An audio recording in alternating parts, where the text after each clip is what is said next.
it's not that you don't know what to do. You do. In fact, you have a list of things that you should be doing to follow your calling, to chase your passion. But there, there's something holding you back. What is it? Why is it? And how do you overcome it?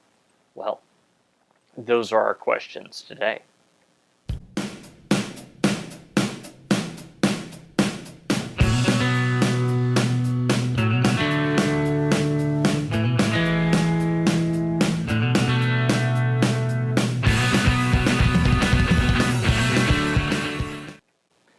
Hi everyone, welcome again to Eternity Changers. This is the show where every week we discuss ways that you can follow your calling, chase your passion, and change lives and eternities. My name is Paul Allen Clifford and I'm your host, and I'd love for you to join the conversation.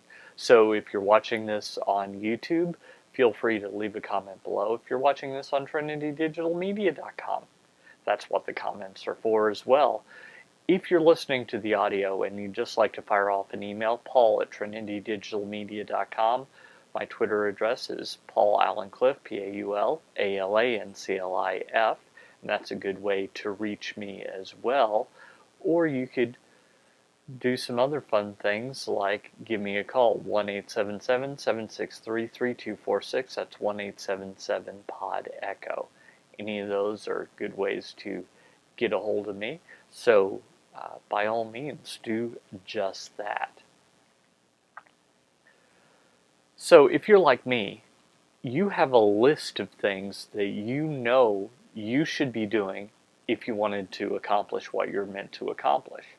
I know for me, there are other avenues that I could exploit.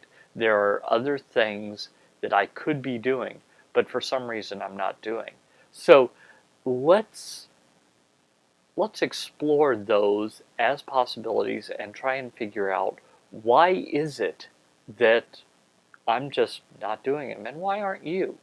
Why are we stuck in these areas?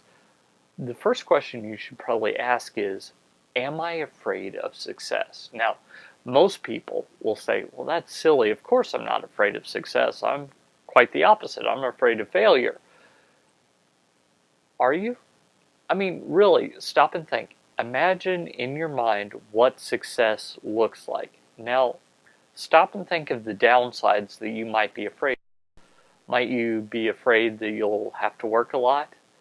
Are you afraid that maybe you won't spend as much time with your family?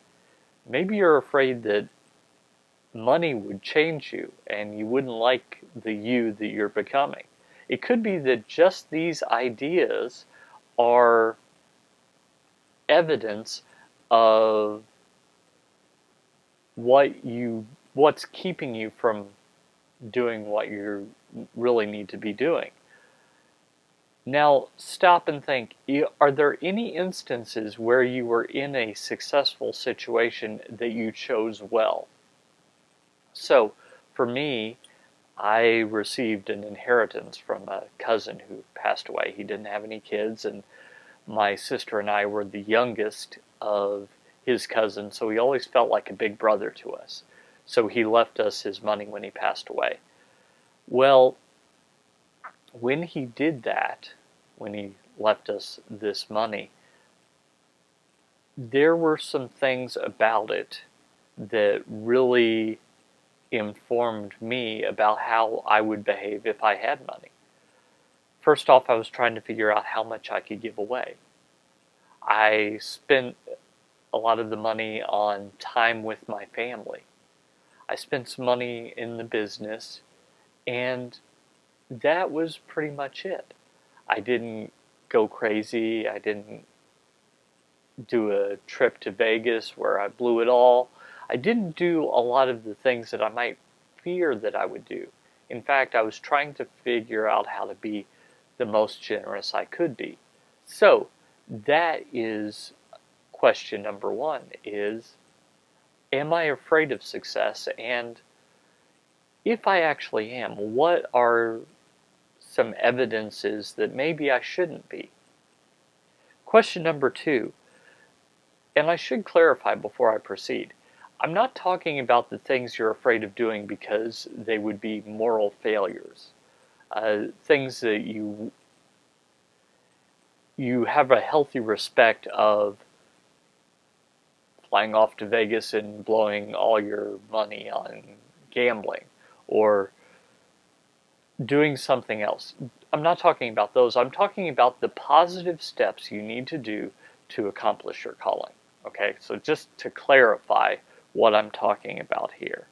So, secondly, are you afraid that if you do one of these things, that one, it will not succeed, and two, therefore you will have to quit?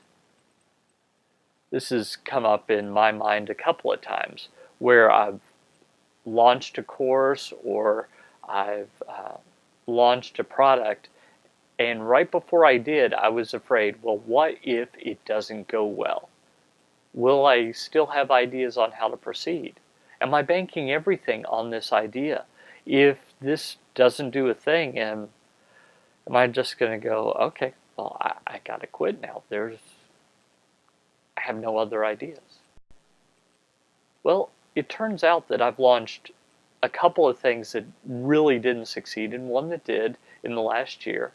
And the two things that didn't succeed have not stopped me from proceeding. They just showed me ways that I need to improve. So when I think about it, it's not the case that I have to quit. It's in fact the case that I just need to improve in some areas. And by starting these things, by launching them and not succeeding, what I've in fact done is I've in fact illuminated some of the possibilities, some of the things that I wasn't doing, some of the things I was hesitant to do, and so that can show me a little bit more about that. Next, you might be afraid of what is going to happen, and in your mind, you might be playing through all the possibilities, and likely they're some of the worst possibilities. So let's stop and think of all the possibilities, and let's first off look at what's likely to happen, and secondly, what isn't. So whenever you start something, let's say you're firing up a website online, you might be thinking, a lot of people are going to find it, they're going to think that I really am no good at this, and they're forever going to be convinced that I'm a fake, a fraud, a poser, and therefore I shouldn't be trusted whatsoever. Well, actually, what's most likely to happen is that they won't find it at all. That as you improve, you will have the ability to change what you did in the past so that most people are unaware of it. So, an example of what I have in mind with reference to this is when you start a website, it's actually, even though it's out in public on the internet for everyone to see, it's actually kind of hard to get traffic because there are so many websites. So you could launch a website and it be a horrible thing that you're ashamed of. The good news is most people won't find it. And those who do will probably not tell anyone else. And if they come back to it in a couple of years, it probably will not be in their memory. They might have a distant recollection of visiting there before, but think, now, why didn't I stay here? This seems to be good stuff. So that's actually what's likely to happen. It's not the case that you launch something that's half-baked and all of your potential customers will find it immediately, and they will immediately think, oh, this is horrible, and they will never visit again. That's actually very, very unlikely, unless you only have one potential customer. Then, if you've only got one potential customer, and you know that person, and you send them there, and they have all those feelings, first off, your market is way too small. But it's just our brains play these tricks on us where we think of the worst possible scenario, and actually, most of the time, it's not even possible, the worst possible scenario. It's, by possible, yes, logically it's possible. It makes sense in the rules of logic that all your potential customers could find your website within a month. There's no reason that that is logically impossible, like a squared circle. It can't be both a square and a circle. That's logically impossible. But is it very likely? Nope, not very likely at all. So let's say that you want to start public speaking.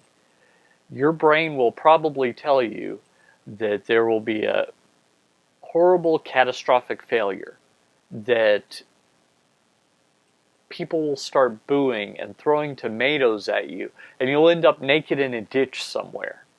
This is an example that I heard from someone who's actually very good at public speaking. And your brain will tell you all those things, but none of them are actually very likely. In fact, when's the last time you went to a public speaking gathering and you took a rotten tomato with you? Really? Don't you just, when you find that you have a rotten tomato, you throw it away? You don't say, you know, I'm going to this public speaking event later. I better take this just in case this guy is bad. Nope, you don't do that. And stop and think, what are you likely to do? If you go to a presentation where it's really boring, don't you more often just fall asleep? And you think, that was pretty boring, or, man, I should not have stayed up last night. I mean, really, isn't that what you actually think? So stop and look at it from your own perceptions and what you would actually do for something likely about how people are likely to react. So with all that in mind, how do you take these steps? Baby steps. Now, if you've seen the movie What About Bob, you might be thinking, well, that didn't seem to work. What I mean by that is when you're overcoming a fear, sometimes all you need to do is stretch a little bit in overcoming the fear. If your fear is speaking in public, try speaking to 2 or 3 people. Just 2 or 3. Maybe have a class with 2 or 3 people. See how that goes. Does it go well? If so, double that. Maybe 6 to 10 people. How does that go? Well, 6 to 10, that's a small group. You could all huddle around in a circle and talk. Now, double that again. Maybe 20 people, 25 people. Now you're actually doing some public speaking, and it wasn't nearly as scary as you thought it was, is it? Because talking in a group of 2 to 3 people is kind of similar to talking in a group of 20 people. It's certainly nowhere like talking to a group of 20,000. So you can work your way up into the things that you're afraid of. You can work your way into success. You can work your way into launching a website and then iterating until it's something that you're very, very proud of. You can't improve something that doesn't exist, so start with something and start improving it. Keep improving it until it becomes what you have in your head, which most of the time, unless you've been doing something for a decade or more, what you have in your head will not come out into the real world, at least not the first time. So you'll have to iterate and get better and better. So, what baby step are you going to take this week? What are you going to do to make things better, to increase your abilities, to go out and chase your calling, and go out and change eternity? If you like this show, don't hesitate to like, subscribe, comment, etc. Watch another episode, share it with a friend. All those things really help. And absolutely make comments below. Last week I got a comment from someone that said it was very helpful. Keep them coming, because that encourages me to do more of these shows. Until next time, this is Paul Allen Clifford with TrinityDigitalMedia.com. Go out and change eternity.